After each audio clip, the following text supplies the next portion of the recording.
For Christ also suffered for sins once for all, the righteous for the unrighteous, in order to bring you to God. He was put to death in the flesh, but made alive in the Spirit, in which also he went and made a proclamation to the spirits in prison, who in former times did not obey, when God waited patiently in the days of Noah during the building of the ark, in which a few, that is, 8 persons, were saved through water. And baptism, which this prefigured, now saves you, not as a removal of dirt from the body, but as an appeal to God for a good conscience through the resurrection of Jesus Christ, who has gone into heaven and is at the right hand of God, with angels and authorities and powers made subject to him. 1 Peter 3:18-22.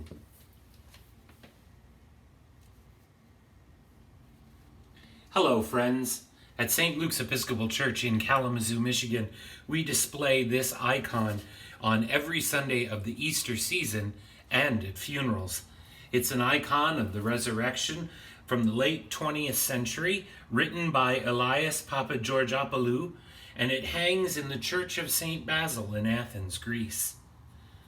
This icon is very powerful and captures so much of the truth of the resurrection. I'd like to share some information about the icon with you and invite you to meditate upon it.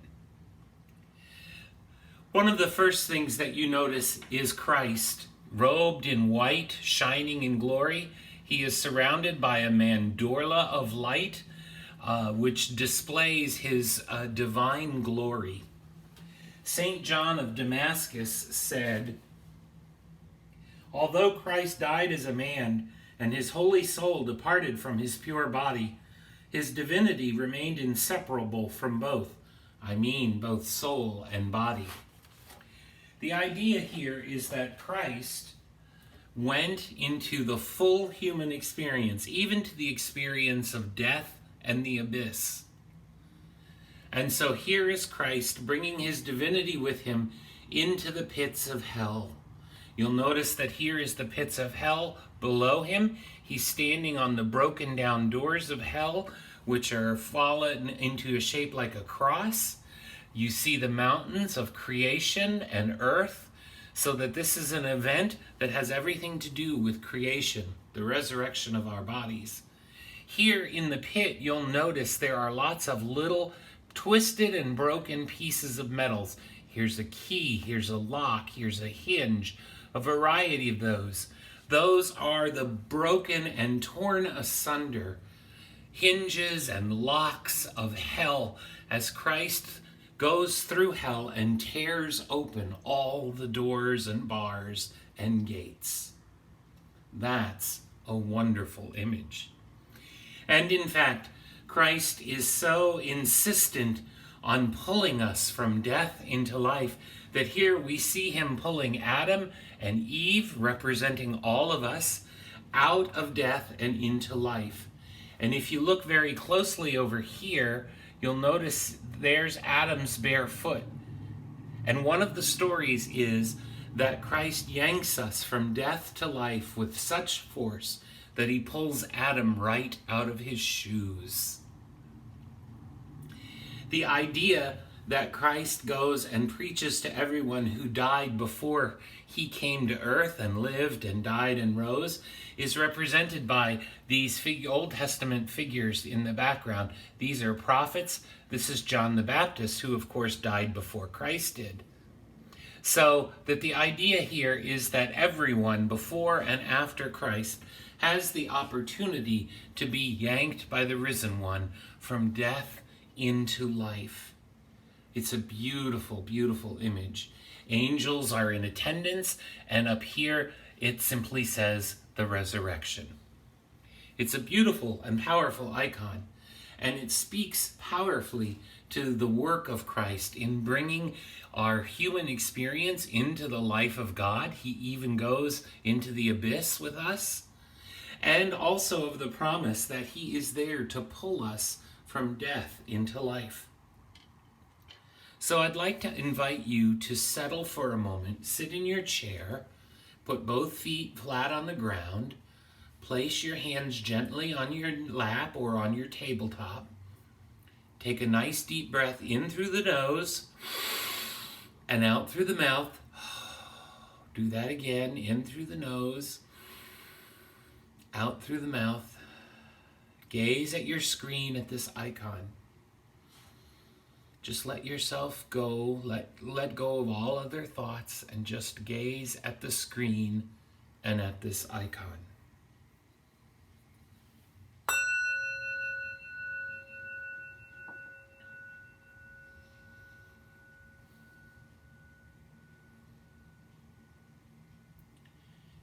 Take notice of Christ, standing in triumph on the battered down doors of hell, pulling Adam and Eve from death into life.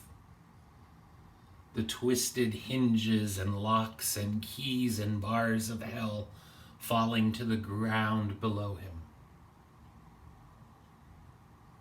Christ would pull you from death to life as well. What keeps you trapped? What keeps you locked? What does Christ have to batter down or tear open to pull you from death to life?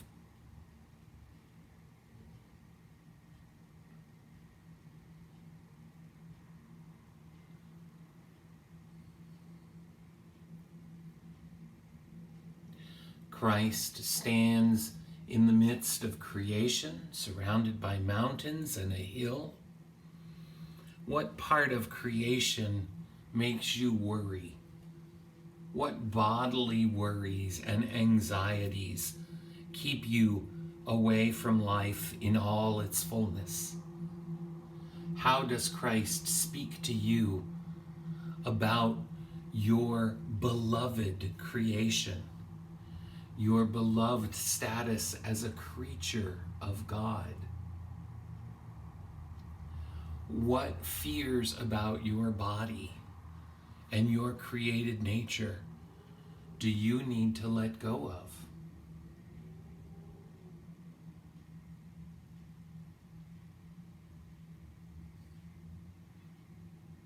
Christ stands in the midst of those who have gone before him, preaching the resurrection to them. What part of your history, what part of your story needs to hear Christ preach the resurrection? What part of your story keeps you from embracing the life he offers? What part of your story haven't you spoken to? What part of your story can Christ speak to for you?